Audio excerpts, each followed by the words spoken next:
Assalamualaikum warahmatullahi wabarakatuh. Perkenalkan, nama saya Muhammad Roydi Putra dari Prodi Teknik Mesin. Saya di sini sebagai ketua kelompok dari kelompok 3B. Saya akan mempresentasikan tentang hasil proposal kami, yaitu tentang penerapan program arisan sampah dan pemberdayaan masyarakat melalui sampah Dusun Mandepo, Kabupaten Gresik. Di sini ada 3 kelompok atau anggota saya, yaitu saya sendiri sebagai ketua, Muhammad Inul Qoyim sebagai anggota, dan Endi Syuhur. Yang melatar belakangi saya untuk mengambil judul program arisan bank sampah karena masyarakat dengan pengelolaan sampah yang masih rendah, tidak tahu tentang metode pembelajarannya yang masih kurang efektif dan tepat untuk menangani atau menanggulangi sampah. Dengan arisan sampah, kenapa? Karena menarik animo masyarakat dan mengandung nilai edukatif. Tentunya di sini akan meningkatkan kemampuan masyarakat secara kreatif, efektif, juga kognitif. Selain itu, ada rumusan masalah, program apa yang pas untuk mengatasi sampah, bagaimana cara mengatasi angka pengangguran di desa, apa rekomendasi yang tepat untuk menyempurnakan pengelolaan bank sampah yang ada di desa, bagaimana cara pengelolaan program bank sampah, metode yang pas untuk mengganti kebiasaan masyarakat yang hanya membakar sampah. Tujuan dari proposal ini yaitu memberikan keterampilan kepada masyarakat untuk mengelola sampah, mencari metode yang tepat dan aman untuk mengatasi masalah sampah, memberikan peluang kerja kepada masyarakat secara tak langsung lewat pengelolaan sampah ini, menambah penghasilan masyarakat melalui pengelolaan sampah ini, dan yang terakhir meningkatkan kreativitas masyarakat. Di sini ada gambaran profil dari Dusun Mandepo, Kelurahan Setrohadi, berkecamatan di Duduk Sampean dengan Kabupaten Gresik. Di Dusun Mandepo, di Desa Setrohadi ini dikepalai desa oleh Bapak Sunan. Di sini saya akan menerangkan tabel pekerjaan warga. Bagaimana di Dusun Mandepo warga yang menganggur dari 15% dengan pekerjaan serabutan tidak tentu, dengan warga PNS yaitu 20%, dengan pekerja swasta yaitu 25%, dan warga petani yaitu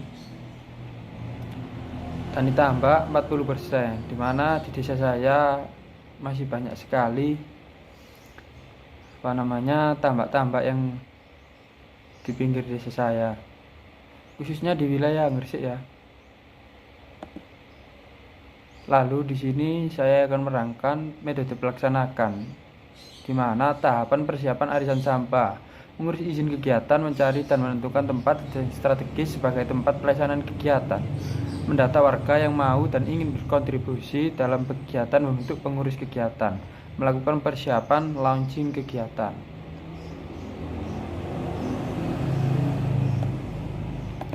Untuk selanjutnya kami akan di tahap pengarahan. Kita akan mengadakan rapat antara pengurus yang akan membahas alur dan tahapan kegiatannya, bagaimana mekanismenya, bagaimana itunya di program sampah ini.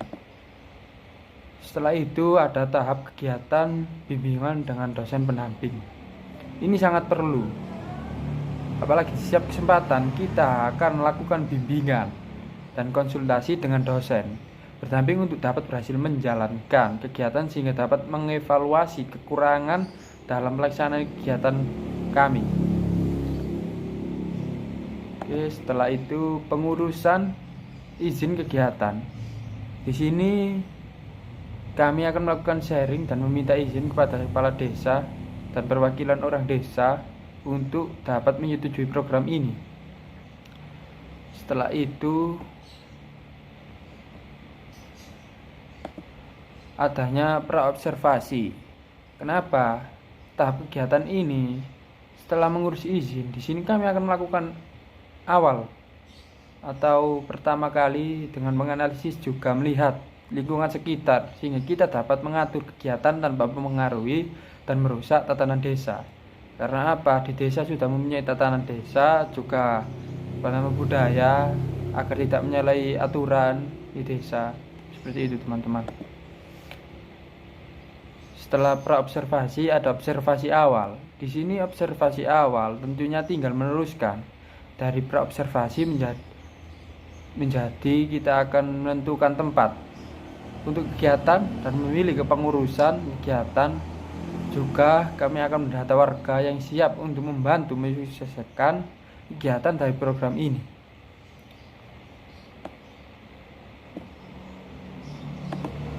Setelah itu di pelaksanaan program ini, puncak dari program kami dan masih ada tahapan yang lainnya. Kami di sini akan semaksimal mungkin untuk menargetkan rencana yang sudah kami buat agar program kami tentu berjalan dan terus akan mengembangkan tentang inovasi ataupun terobosan baru untuk selalu memberikan yang terbaik bagi masyarakat.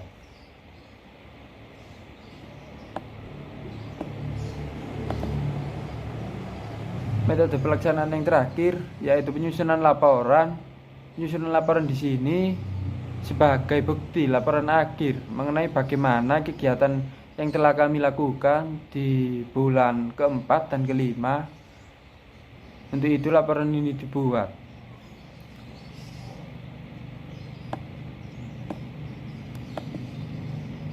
Oke, sekian dari saya. Kurang lebihnya saya mohon maaf. Untuk saudara Ainus dipersilakan untuk dapat mempresentasikan slide selanjutnya. Wassalamualaikum warahmatullahi wabarakatuh. Hasil yang dicapai. Tabel pelaksanaan kegiatan. Bimbingan dengan dosen pembimbing dilakukan dalam rentang waktu 5 bulan, yakni bulan pertama sampai bulan kelima. Yang kedua, pengurusan izin dilakukan pada bulan pertama dan kedua. Yang ketiga, praobservasi dilakukan pada bulan pertama dan kedua. Yang keempat, observasi awal dilakukan pada bulan pertama dan kedua juga. Yang kelima, pelaksanaan program dilakukan dalam rentang waktu 3 bulan, yakni bulan kedua, bulan ketiga, dan keempat. Dan yang terakhir, penyusunan laporan dilakukan pada bulan keempat dan kelima. Capaian masyarakat. Sebelum adanya kegiatan ini, masyarakat belum bisa menerapkan pengolahan sampah dengan baik dan benar, dan mereka masih menggunakan cara-cara lama yang menimbulkan banyak masalah-masalah baru, sehingga cara-cara tersebut harus segera ditinggalkan. Dan berdasarkan riset, masyarakat di Indonesia umumnya cuek dan enggan untuk mengolah sampah, sehingga banyak sampah yang masih berceceran dan berserakan di sekeliling masyarakat. Dan tidak semua orang bisa menguasai tentang pengolahan sampah dengan baik dan benar. Dan setelah adanya kegiatan ini, masyarakat diharapkan bisa meningkatkan kemampuan secara tidak langsung untuk menangani pengolahan sampah dengan baik dan benar. Dan masyarakat diharapkan untuk bisa mengolah sampah menjadi pundi-pundi rupiah. Dan setelah diberikan arahan, masyarakat diharapkan dapat mempraktekkan arahan-arahan yang kami berikan di kehidupan langsung sebagaimana tertera pada mekanismenya.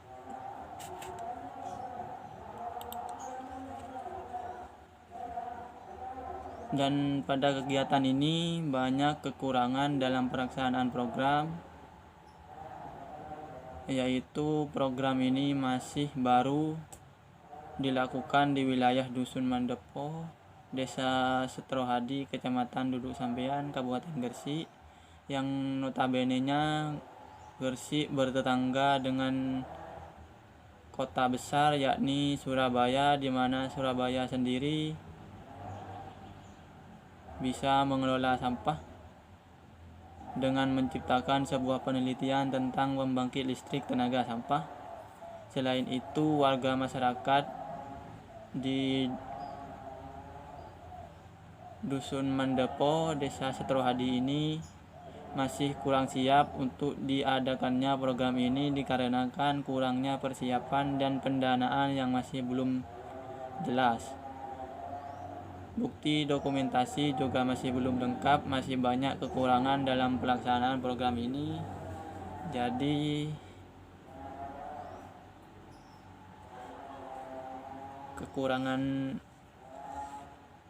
masih banyak dan pelaksanaan program ini masih kurang sempurna lah menurut saya.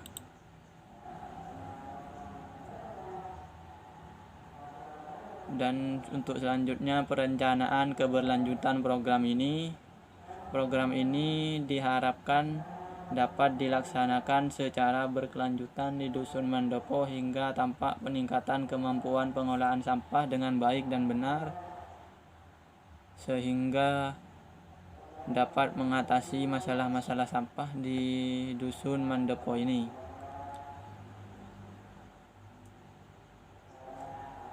Dua, mempublikasikan ke desa-desa yang lain sehingga desa-desa yang lain bisa mendapat manfaat-manfaatnya dan juga dapat meniru kegiatan-kegiatan ini, dan kegiatan ini dapat menginspirasi desa-desa yang lain untuk bergerak mengatasi sampah,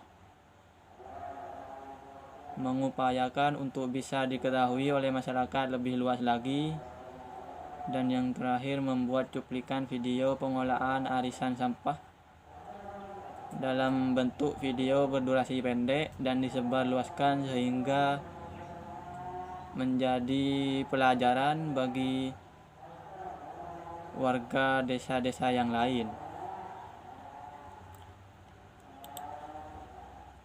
Kesimpulan dari program arisan sampah ini yakni yang pertama, melalui program arisan bank sampah ini secara tidak langsung warga dapat mempunyai tabungan cadangan dan dapat meningkatkan finansial keluarga. Yang kedua, program ini merupakan salah satu upaya untuk dapat